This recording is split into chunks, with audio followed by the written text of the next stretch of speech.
tuo personaggio la sicurezza, i soldi e così via. Ecco, quanto condividete questa idea di seguire i propri sogni?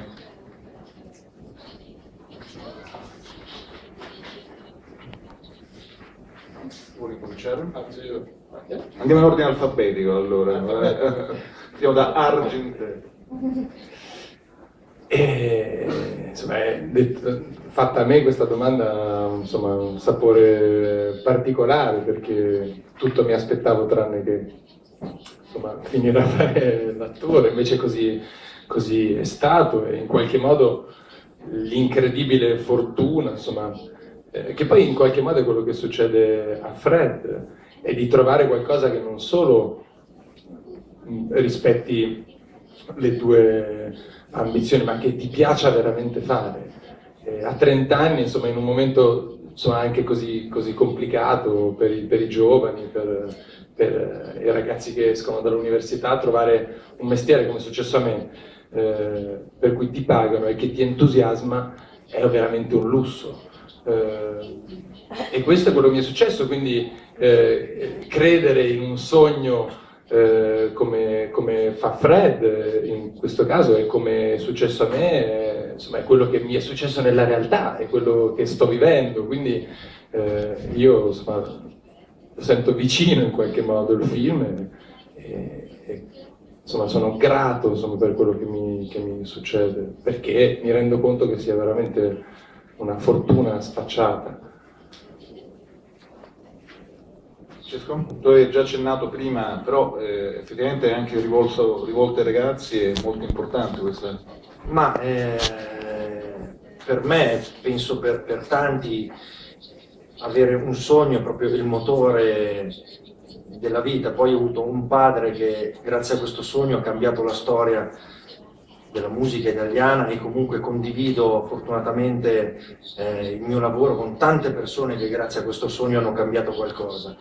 Per cui al giorno d'oggi la situazione è abbastanza grave, perché paradossalmente abbiamo tanti ragazzi incredibili, intelligentissimi, che grazie a internet e grazie a questo mezzo di comunicazione devastante sanno tutto di tutti, ma che non applicano questa conoscenza. È un po' come avere degli angeli che però non sanno usare le ali, e questa è una cosa abbastanza paradossale. E quindi io vorrei lanciare un messaggio piccolo ma preciso, e questo messaggio va ai genitori.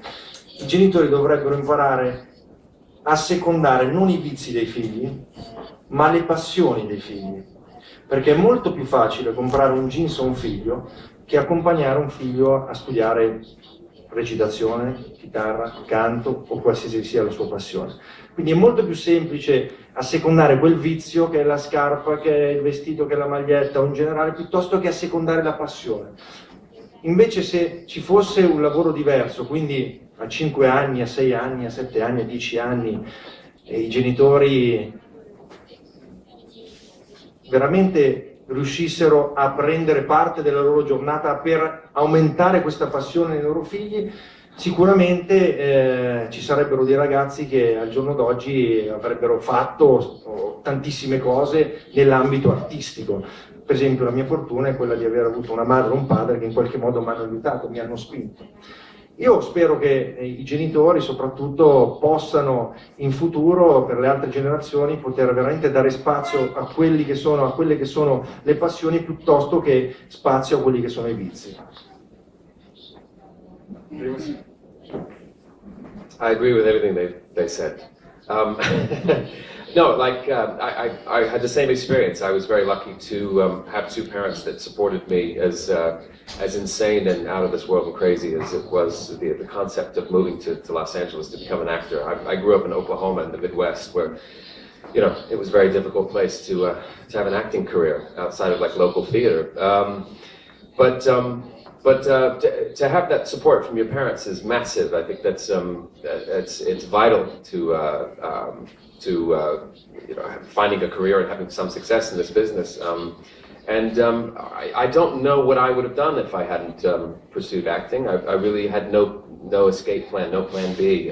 So I sort of willed it to happen, and happily it's working out. But I have my parents to thank, and I think that that's something that's so rare nowadays. I think it's a difficult thing. I have 2 kids. I have a 5-year-old and a 10-year-old. And, you know, it's like, you know, going to Hollywood's like going to Las Vegas. I mean, you're sort of like, you know, pulling the roulette, you know, or doing the slots and, you know, spinning the roulette wheel. It's a, you know, the odds are, you know, kind of against you for, you know, there's, for every one of you, there's 1,000 of you out there that is probably just as talented or whatever. But that said, I mean, it's more important to me, instead of thinking of success as, you know, that you have to be a movie star to find success as an actor. I think success is defined by following your passion.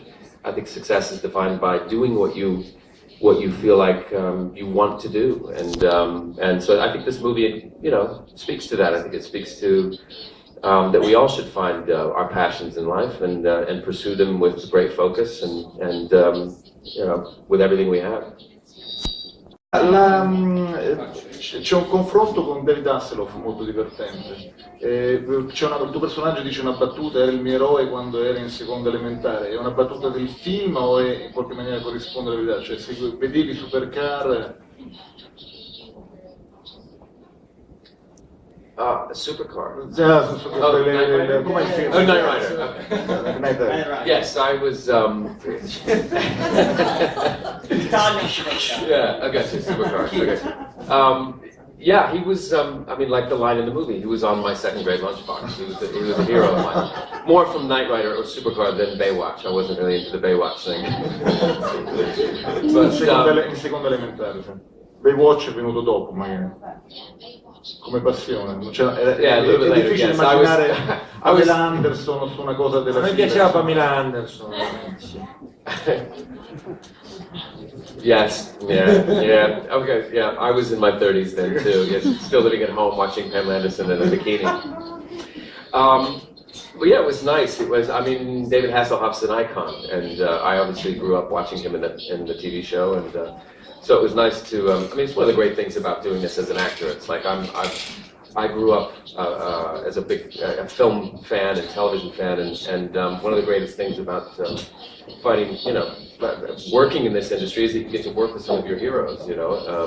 All the X-Men films, it was with, you know, Patrick Stewart and Halle Berry and all these, you know, and so you go from job to job and you work with some of your heroes and people you always, that I grew up watching in film. So, and David Hasselhoff is a perfect example in this movie. It was great to, I never really officially met David.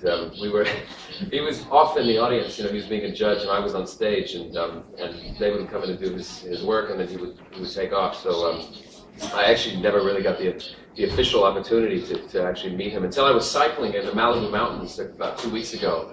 I ran into him shooting a German music video. No joke, I mean, it's a desolate place out in the Malibu Mountains, and I was with a buddy just climbing a hill, and there comes David Hasselhoff in a convertible, like his hair blowing, and, you know. And so we stopped and said hello, and my friend said, "Oh, you're in Hop," and he said, "Yeah, you guys should check it out." And he said, "Well, he's in the movie too." He goes, "You're in the movie." But I was, you know, I had a helmet on and tights, as you do when you cycle. So he didn't really recognize me. But it was that was our first meeting. As with same with I still haven't met. I met Hank Azaria at a party recently, and he said it was nice working with you. When did we work together? I said, "Oh, I was voice in Hop." So, but yeah, it was cool working with David. You know, again, it's like he was one of my heroes growing up.